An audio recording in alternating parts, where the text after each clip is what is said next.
We are under 1/4 of the season.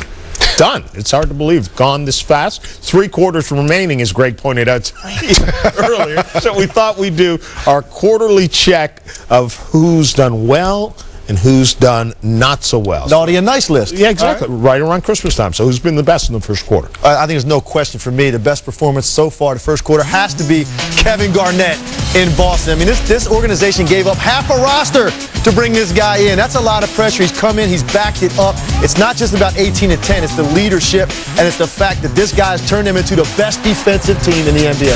I like Kevin Garnett, and that's good. But I have to take the Orlando Magic. You look at Dwight Howard. He's really emerged as one of a big-time center, something that's really missing, the art of playing that center position. They're 12 and 4 on the road, 3-point shooting. Best performance. I'm going to go with exceeding expectations. I'm going to go with the Portland Trailblazers. This team has started off 5 and 12. They've won 7, 8 in a row. And remember, they're doing this without the dominant #1 pick, Greg Oden. Give Nate McMillan a tremendous amount of credit for not allowing this team to quit. All right, the guys they answer to, who's done the best coaching job in the first quarter? This was a tough one, it really was, but I've got to look down in Washington, where I used to play, and look at what Eddie Jordan has done. Gilbert Arenas has played 8 games. You know, this is a guy that's got the ball in his hands constantly. Everything is dictated through him. They've gotten a career year out of Caron Butler, but the way he has managed this roster with the injuries, the fact that 3 games over 500 is a miracle to me. Well, I thought also the same thing, but I looked at Jim O'Brien as my coach. He's done an outstanding job with this team. He's provided an up-tempo offense, and I think he learned a lot from experience coaching previously in the Sixers and the Boston Celtics by communicating with his players. No doubt, but sometimes you got to give the coach credit. And I think what Doc Rivers has done in molding the talents of Garnett and Allen, and also Paul Pierce with that young talent, Rajon Rondo, Tony Allen, guys like that, has been phenomenal. 20 and 2.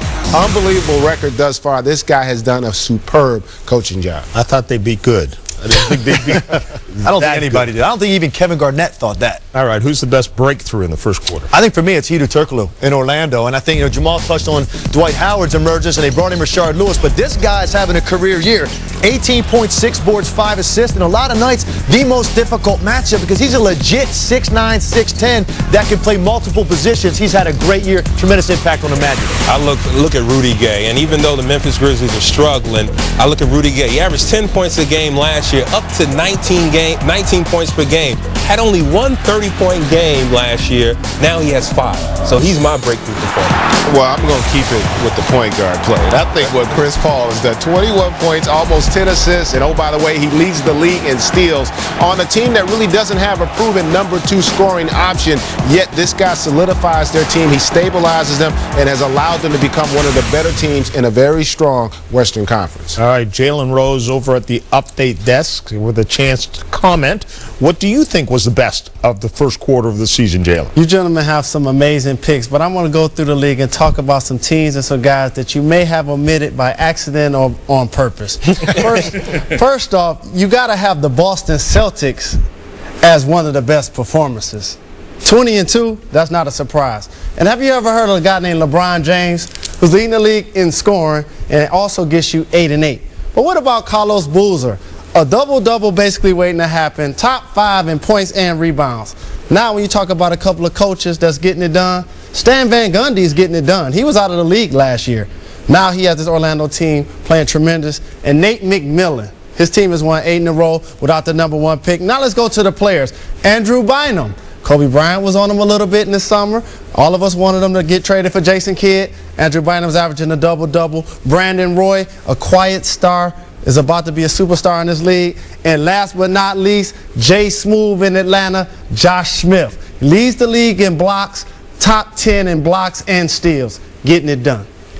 Well, first of all, we only had 15 seconds. And we were told to pick one guy. We didn't get the opportunity to go through the entire league. Next coast to coast, we each get a half hour. I like that. And we're going to just break it down and give everybody some love. Breakthrough analysts of the year, Jalen Rose thus far. All right, let's go back to the worst of the first quarter. Worst performance, can it be anybody else? Kevin McHale in Minnesota. The guy single-handedly shifted the balance of power in the Eastern Conference to Boston.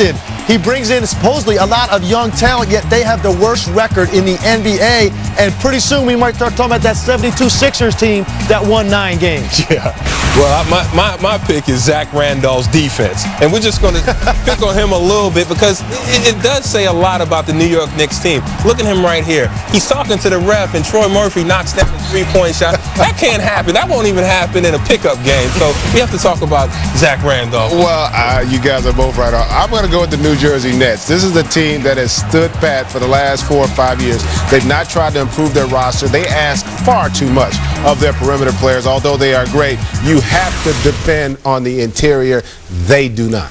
Who has been the biggest disappointment in the first quarter? Biggest disappointment for me has got to be the Chicago Bulls, without question. I mean, this is a team that you talk about being one of the 3 or 4 teams that have a chance to come out of the East based on what they've done the last couple years. Collectively, they've underachieved. From their guard play to their post play to Ben Wallace, the coaching, every way, shape, and form they've underachieved this year. Well, you can put this next team, the Miami Heat. We know Dwayne Wade has had his injuries, but they just don't seem to have the sense of urgency that Pat Riley talked about in the summer, getting back to his program of being a disciplinarian. They just really haven't gotten it come together as a collective unit. Well, I'm going to go with the Cleveland Cavaliers. After all the confidence and goodwill of going to the World Championships last year, you come back and do nothing. You don't even bring back the roster you had from last year. You allow for Rajao and Popovich to go through lengthy contract holdouts. It stunts your growth. It holds your team back. And now you're going to be on the outside looking in when it comes time to go deep into the postseason. Okay, here's a tough one for players to do. I know. Worst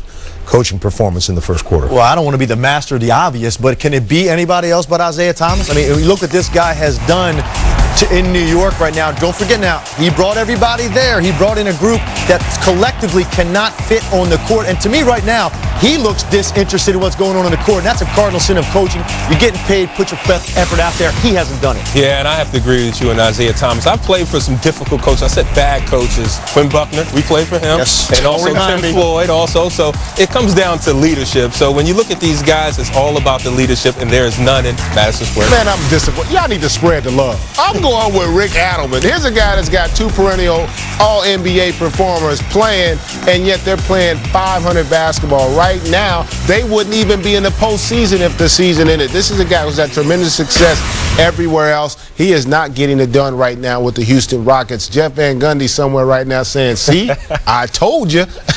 Paul, anybody else you want to put on that list of bad coaches you put? No, I had some good ones. I could add to it. A high school coach, he was pretty good. Pat Riley was pretty good. Rick Pitino, he was good. I was wondering if you're going to get to Rick Pitino.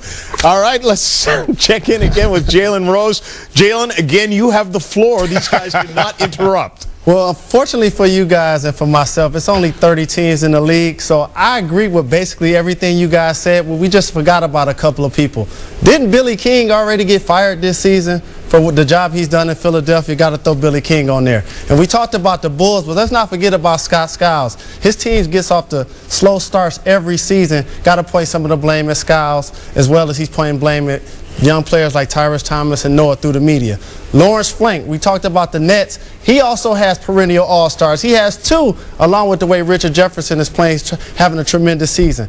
Pat Riley, he has 2 superstars, Dwayne Wade, Shaquille O'Neal. We got one more, Nick Christie. I thought the Nets were going to be able to contend against the Boston Celtics because of you, big fella. Get healthy, get out there, so we don't have to talk about Jason Collins. See what happens when you have all the time in the world? We'd probably still talk about Jason Collins, so even if he was out there. Yeah, throughout the show and ever. J.A. Adonde, the enforcer, is back. Our poll question for tonight, the opposite of all the disappointments. The question is, who will win the NBA championship? The choices are the Celtics, the Spurs, the Suns, the Pistons, or the Mavericks. You can log on to ESPN and give your vote. You can also send us emails by typing in keyword coast to coast. Send us in. We'll talk to you. We'll answer them, get the guys to talk about them as well. Back to you guys. J.A., thank you very much. Keep enforcing over there. We'll check in with you again later with the results of that poll question. When we come back, we're going to break down the big game tomorrow. Oh, yeah. Yes, we got sir. a team that has a championship and a team that aspires to add to many banners.